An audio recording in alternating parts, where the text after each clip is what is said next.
Okay, सो यहाँ हम जब आएंगे तो हमारे पास यहाँ पर 5 डिफरेंट किस्म के रूल्स हैं जो हम क्रिएट कर सकते हैं।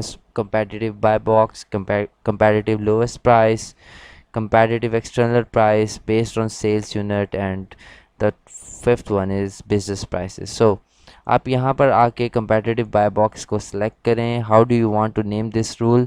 यहाँ आप कोई भी नेम लिख सकते हैं, CBB for competitive buy box। so आप ये नाम यूज़ कर सकते हैं या कोई भी नाम आप रखना चाहें, इट्स अप टू यू। उसके बाद द मार्केट प्लेस के आप अमेज़ोन.com कनाडा कहाँ के लिए ये रूल बनाना चाह रहे हैं, तो मैं अमेज़ोन.com के लिए ही इसको प्रेफर करूँगा।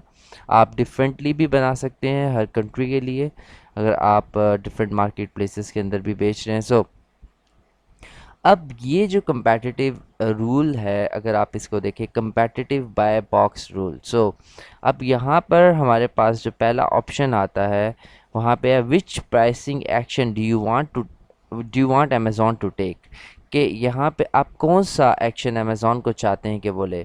यहाँ पे आप 3 ऑप्शन हैं आपके पास, stay below the buy box price by a specific amount.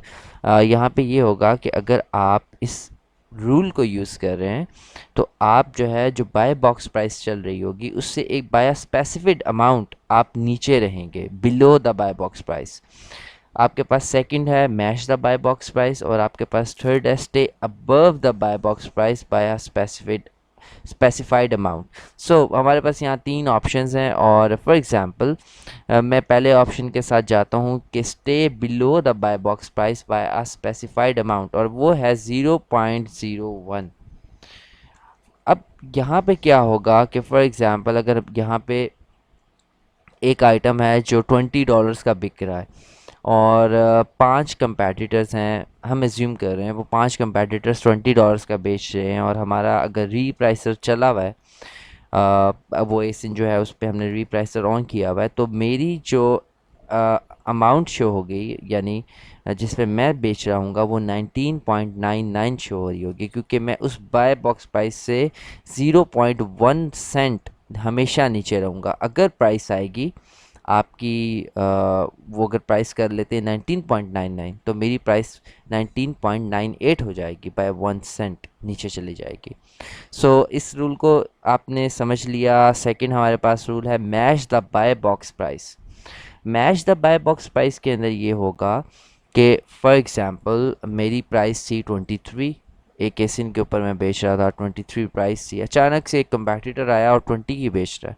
अचानक से जब वो आया और मेरा जो अगर ऑटो प्राइसर लगा हुआ होगा उस एसिन के ऊपर, तो मेरी प्राइस 23 से गिर के आ जाएगी $20 के ऊपर। अच्छा, अब इसके अंदर जो होती है हमारी मिनिमम प्राइस और मैक्सिमम प्राइस, उसको हम लेटर ऑन डिस्कस करेंगे, तो आपने अभी कंफ्यूज नहीं होना। सो यहाँ पे मेरी वो प्राइस आ जाएगी 20 पे, क्योंकि कुछ लोगों के जहनों में आ रहा होगा कि हमें लॉस ना हो जाए, तो लॉस को हम कवर कर लेते हैं, वो मैं आगे आपको बताऊंगा। सो अभी आपने यही देखना है कि match the buy box price. So यहाँ हम इस रूल में क्या चाहते हैं। सो दूसरा ऑप्शन ये था match the buy box price. Third is stay above the buy box price by a specified amount. So ये इसका वाइस वर्सा है पहले वाले का, कि आप कितना ऊपर रहना चाहते हैं। सो फॉर एग्जांपल मैं पहला ऑप्शन सेलेक्ट कर लेता हूँ कि मैं इस अमाउंट से नीचे रहना चाहता हूँ। आप 0.3 सेंट्स भी कर सकते हैं, इट्स अप टू यू कि आप क्या रखना चाहते हैं। ये which type of offers do you want to compare to an Amazon, all offers on Amazon for the same ASIN and condition.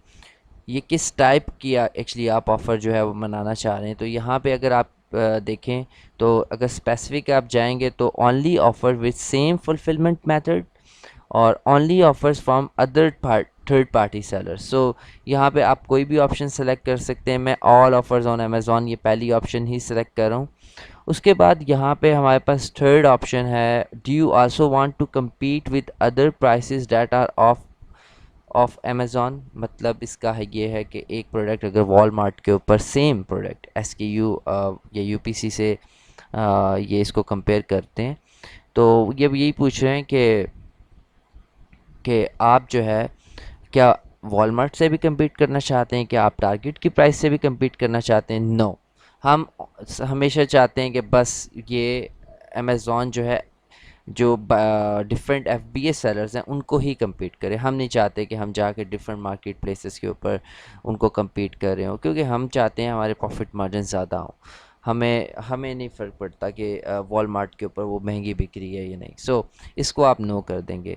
अच्छा, उसके बाद the fourth option is, do you want to continue repricing if you update your price elsewhere in seller central. So the fourth option is, इसके अंदर ये है कि अगर आप अपनी प्राइसिंग को चेंज करते हैं फ्रॉम मेन पेज, तो क्या स्टिल रीप्राइसर ऑन रहना चाहिए या नहीं। तो ये आपके ऊपर है कि अगर आप मैन्युअली जाके प्राइस को चेंज करते हैं, जहाँ पे मैनेज इन्वेंट्री लिखा आ रहा होता है, अगर वहाँ आप जाके चेंज करते हैं, so do you want to continue the repricing और not. So it's up to you which option you want to select. You can go with yes or no, it's up to you, totally up to you. So yeah, yes, I want to continue repricing. मैं इसको select कर लेता हूँ, save this rule in Amazon, and now the rule has been made. अब the sorry, अब हमारे पास जो next option है, the proceed to SKU selection. Okay, so यहाँ पे I can select some like ASINs and SKUs जिसको मैं चाहता हूँ कि वो इस reprices के अंदर आ जाएं. So very simple. Now we will go to the next rule. Thank you so much.